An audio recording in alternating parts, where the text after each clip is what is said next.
Welcome back, everybody. This is our House Calls series, From Confusion to Clarity. Today we're finishing our conversation on exploring fear. So Barry, let's pick up where we left off with the last conversation we were having about fear. And we were talking about how our politicians, how our leaders are actually using language to divide us. Like, if we're paying attention to what they're saying, when our politicians are standing up and they're saying anti-anything, the minute they put that another word beside the word anti, they're actually automatically dividing society. Our leaders are supposed to be leading us all, keeping us together, and their language is actually extremely hurtful and it's very divisive.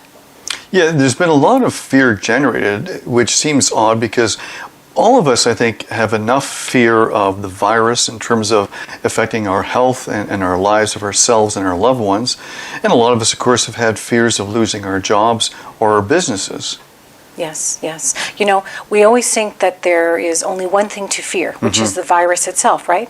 But there are many other forms of fear, aren't there? Oh, absolutely. I mean, we're afraid of losing our traditions, including our spiritual traditions. Yeah. We're afraid of losing our previous lifestyles. Many people are worried about finances, both personal finances, personal debt, but also our national debt. And where is that going? You know, people are afraid there's a fear of losing our sense of self. We have this loneliness that we're experiencing. We have separation that we're experiencing, like literal separation, not just in a metaphorical sense, but quite literal. We're losing our traditions, like celebrating life and death, celebrating birthdays and anniversaries. There is actually a deep sense of mourning that's happening right now. Absolutely. A lot of us are losing relationships, often long-term relationships that have mattered a lot to us during our lives. And a lot of us are afraid that perhaps we're not hearing the whole truth. One of my greatest fears is the polarization you mentioned earlier in our society. It's almost as though we welcome the loss of individuality rather than celebrating it, the diversity we mentioned earlier. It's almost as though the narrative wants us to all be identical sheep, as opposed to valuing our individuality and our individual and unique perspectives and worldviews. You know what? I think we have to fix this, and we have to fix this before it's too late. Because if we let this go, what's happening, like the record player analogy that I used, if we continue with this trend of binary reacting, or this one-sided versus the other-sided stance, it's going to be very harmful for our society.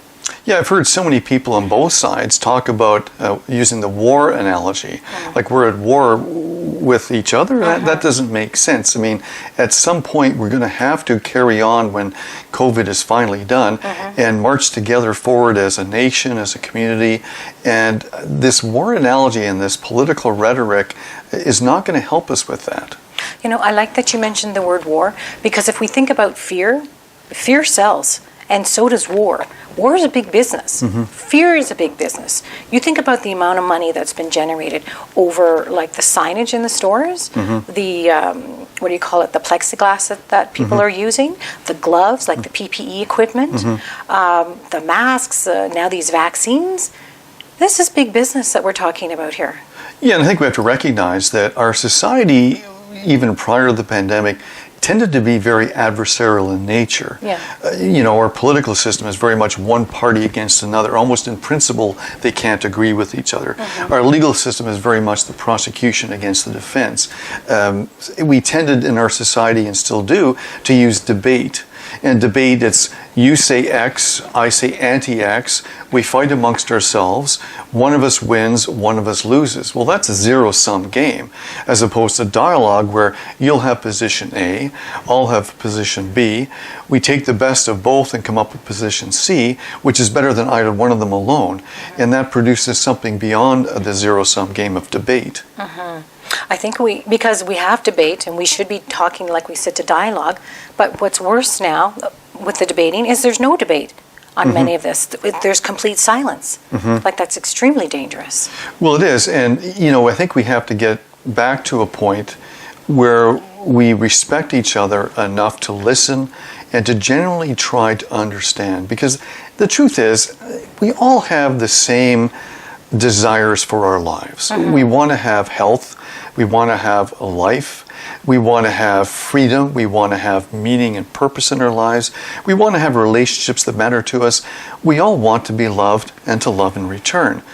And we need to be able to do this at the national level, the community level, and at the individual level as well. You know, there are certain things in life for sure. We are born and we are going to die. And I think about, you know, the people that are on their deathbed. You know, are they going to be thinking, was I right in all this? Or are they going to be thinking, what ultimately matters, which is the ultimate truth, is, did I love enough? Was I loved? Like, isn't that really the only truth in this? Well, exactly. I mean, you know, we can have differences, but we can still get along with each other. I mean, science and democracy don't just tolerate differences, they thrive on differences. Yes. They thrive on asking questions. They thrive on alternative perspectives. So it isn't just that we tolerate it, we actually need it in order to go forward. So what we really need is a mature and life-generating diversity and acceptance of the need for that kind of diversity. Well, you know, how do you think that this has impacted mental health with what's been happening? Well, it's been so disappointing because, you know, prior to COVID, thank goodness, we were finally coming to a point where it was okay to talk about mental health, and we encouraged people to talk about their mental health issues. We saw it as quite legitimate, and yet since COVID starts, I've heard very little talk about our mental health.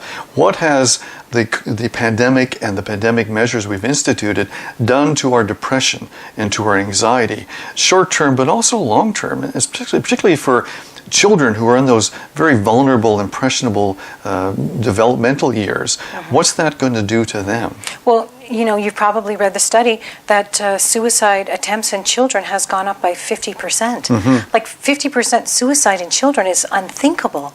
And so it's almost like we're caught in this whole fear, or the, you know, the deer in the headlights with all of this as that's happening. And we're becoming desensitized to it. We're not even fazed by this. Yeah, I think as a species, we're at an important crossroads where we have to decide, are we going to allow fear and the fight or flight response to run our lives, where we abdicate personal authority and personal responsibility to someone else who will fix everything for us? Or are we going to get to a point where we go high in our brains and we start to take personal responsibility and accountability for how things turn out? We don't just rely on fight or flight responses. Because at the end of the day, fight and flight, denial and avoidance are not good long-term solutions if we want to be balanced people living balanced lives in a balanced society. You know, you think about, well, how do we fix this? And I've been pondering that, and I think that, and I've said this before actually, that we need to be our own peacekeepers here in Canada. And so what do I mean by that? Meaning that Canadian peacekeepers are beloved around the world. Everybody loves Canadians. And why? Because we go into countries and we're restoring peace and justice, like in countries where there's upheaval or there's, you know, atrocities happening to their citizens. And so we need to be the peacekeepers here in Canada where we live. We need to start walking that talk for ourselves. Absolutely. And you know, we have to start by recognizing that we're all afraid, we're all confused, and we all largely want the same things out of life. So we have to learn not to talk past each other, but instead to have respectful dialogue where we truly listen to the other, to learn about the other, and to grow ourselves. And we do that when we have an open mind. And when we do that, we avoid what we spoke about in the previous videos. We avoid the killing certainties which have plagued humanity for most of its history. You know, I think it's fair to sum it up, this conversation we've been having about fear, to say really that the only thing to fear is fear itself. Well put. Thanks very much, Barry. Thanks, everybody. Thank you.